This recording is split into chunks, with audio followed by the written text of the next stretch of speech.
Alors, 4 d'un côté et 4 de l'autre côté. Je pars et d'autre.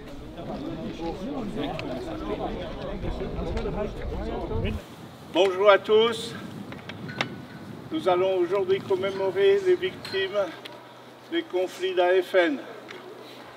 Je vous signale que c'est une tradition et une commémoration qui se perd, sauf dans les grandes villes. Et donc, je félicite encore les gens de Groesbeek d'être présents pour se souvenir de toutes ces victimes de l'autre côté de la Méditerranée. À mon commandement, garde à vous!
Aux morts!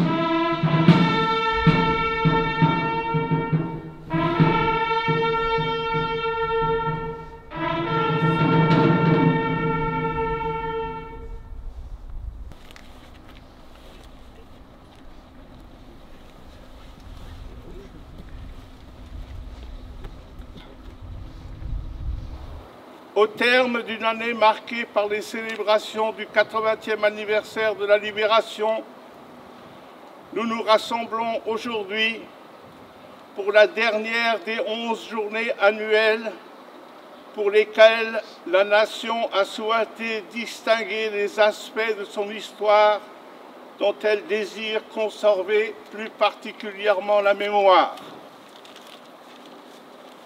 Le 19 mars, jour anniversaire du cessez-le-feu en Algérie, en application des accords d'Évian du 18 mars 1962, nous avions célébré la première de ces 11 journées, Journée nationale du souvenir et du recueillement.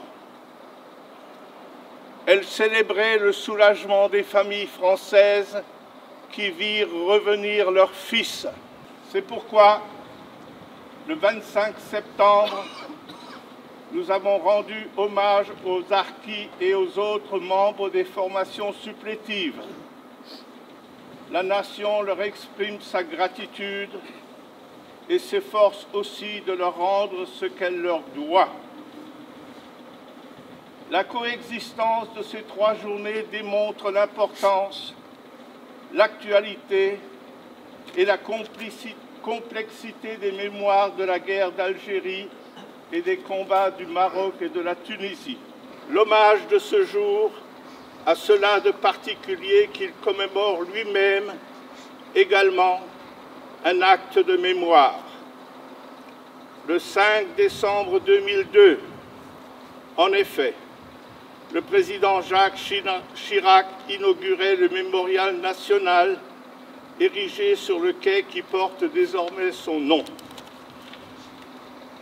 Au bord de la Seine, on peut lire depuis cette inscription: à la mémoire des combattants morts pour la France lors de la guerre d'Algérie et des combats du Maroc et de la Tunisie, et à celle de tous les membres des forces supplétives tués après le cessez-le-feu en Algérie, dont beaucoup n'ont pas été identifiés.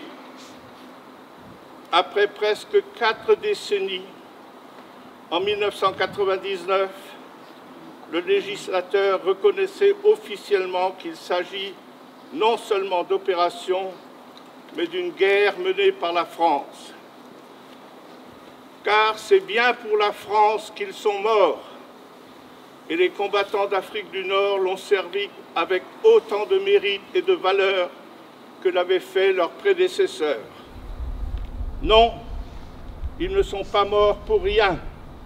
Leurs faits d'armes furent bien réels, leur bravoure également, leur dévouement entre camarades, surtout dans la dureté des combats, devant l'horreur endurée, ils ont tenu pour ceux qui comptaient pour eux.